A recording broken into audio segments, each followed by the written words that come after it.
اچھا میرے ساتھ ہیں ارج, یہ میٹرک کی اسٹوڈنٹ ہیں.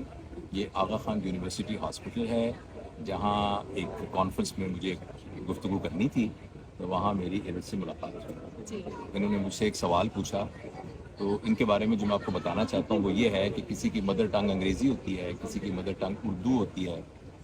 ان کی مدر ٹنگ نہ اردو ہے, نہ انگریزی ہے, نہ کچھ اور ہے. تو اب بیٹیا خود بتاؤ آپ کی کیا مدر ٹنگ ہے؟ میری مدر لینگویج سائن لینگویج ہے, کیونکہ میرے پیرنٹس ڈیف ہیں. I am a CODA, child of deaf adult. اس کو اردو میں کہیے. چائلڈ آف ڈیف ایڈلٹ مطلب گونگے بہرے.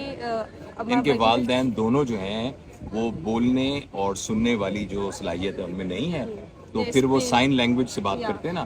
تو یہ ارج کی جو مدر ٹنگ ہے جس میں یہ سوچتی ہیں وہ سائن لینگویج. جی. اچھا, پھر آپ نے بعد میں جو ہے اردو سیکھی. اردو ساتھ ساتھ بھی سیکھی اور سائن لینگویج دونوں ساتھ ہی تو سیکھی. یہ کیسا تجربہ رہا؟ بہت اچھا تھا.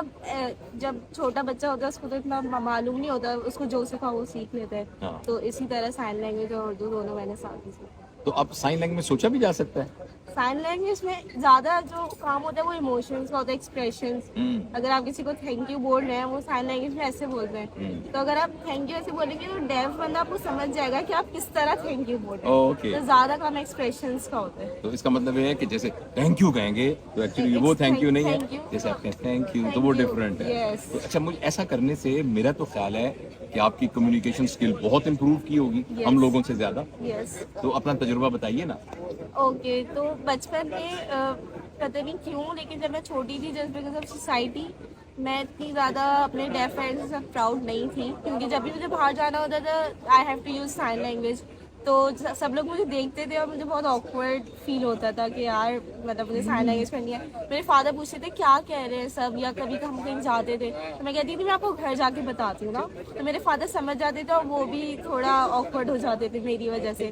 لیکن بائی ایج کے ساتھ ساتھ مجھے آئیڈیا ہوا کہ دس از دا اسٹرینتھ جو سب کے پاس نہیں ہوتی.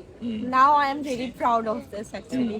تو دوسرا, آپ نے کچھ شکایت بھی کی تھی سوسائٹی سے, اور یہ وہ چاہتی ہیں کہ ہم لوگوں کو بتا سکیں, وہ بتائیے ذرا. ہاں, ہر اسکول میں ایک تو مجھے لگتا ہے اسکول میں, یونیورسٹی, کالج میں سائن لینگویج مینڈیٹری ہونی چاہیے, لازمی سکھانی چاہیے. بیکاز یو نیور نو, آپ کبھی کسی بھی ڈیف بندے سے مل جائیں تو یو شوڈ نو. اور یہ پورے پاکستان میں ایکسیسیبل ہونی چاہیے آئی تھنک. یہ کہتی ہیں کہ ایون دو ان ہاسپٹلس, ہاں, وہ کہتے ہیں کبھی کبھی ان کو پرابلم ہوتا ہے, ان کے والد صاحب کو اسپتال جانا ہو تو وہاں ان کی زبان کو کوئی سمجھ نہیں سکتا. اور پاکستان کے آپ کے پاس کچھ اسٹیٹسٹکس ہیں کہ پاکستان کی کتنی آبادی جو ہے وہ ڈیف اینڈ ڈمب ہے؟ 5% of population are PWDs, people with disabilities. India میں سکھ 2% ہیں. تو وہ جب قانون بناتے ہوں گے تو سکھوں کو مد نظر رکھ کے بناتے ہوں گے نا. 14% مسلمان ہیں وہاں. اچھا, پاکستان میں بھی اس طرح قانون بنتا ہے تو ابھی جیسے ٹرانسجینڈر یا باقی اتنی, تو آپ کہہ رہی ہیں 5% جو ایڈلٹ پاپولیشن ہے وہ ڈیف اینڈ ڈمب ہے. تو پھر تو پاکستان کی یہ بالکل مینڈیٹری ہونا چاہیے. PWDs, people with disabilities, جن کی ویژن امپیئرمنٹ ہوتی ہے, ہیئرنگ امپیئرمنٹ یا کسی اور طریقے کی ڈسیبلٹی. تو آپ نے اس کی بنیاد پر اپنے کیریئر میں یہ سوچا کہ آپ, چونکہ آپ اس پروسیس میں سے گزری ہیں, آپ کے لیے چیلنج رہا ہے, تو آپ زیادہ بہتر پوزیشن میں ہیں کہ ایسے لوگوں کی خدمت کر سکیں, تو آپ نے خیال ہے کہ آپ ایسا ہی کیریئر پرسیو کریں جس میں PWDs کی. ہاں, ابھی میں نے ایک اسکالرشپ کے لیے اپلائی کیا جو باہر کی ہے, UWC. اس میں نے لکھا ہی یہ ہے کہ مجھے باہر اس لیے جانا ہے because I want to make the whole world accessible for people with disabilities.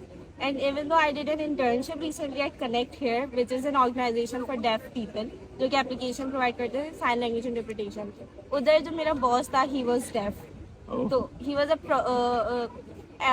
I think editing manager وہاں پہ, تو اس سے میں ایزیلی کمیونیکیٹ کر سکتی تھی. ایک مشکل سوال پوچھوں آپ سے, یہ بتائیے کہ جو ڈیف ہوتا ہے اور جو بول نہیں سکتا, آپ خود تو نہیں ہیں, اللہ کا شکر ہے, مگر آپ نے چونکہ اس میں سے گزری ہیں آپ سارا, وہ اس کا ورڈ ویو کیا ہوتا ہے دنیا میں باقیوں کی نسبت, جس کو کوئی آواز نہیں سنائی دے رہی ہوتی اور وہ بول نہیں پا رہا ہوتا؟ آئی تھنک کہ وہ جو لوگ ڈیف لوگ ہوتے ہیں وہ باقی لوگوں کو بہت ایزیلی جج کرتے ہیں. بہت اچھے سے دنیا کو الگ نظریے سے دیکھتے ہیں. And they are so talented. They are absolutely talented. بہت زیادہ talented. And I think جو کوڈاز ہوتے ہیں, چائلڈ آف ڈیف ایڈلٹ, باہر ملکوں میں مینڈیٹری ہوتی ہے ان کی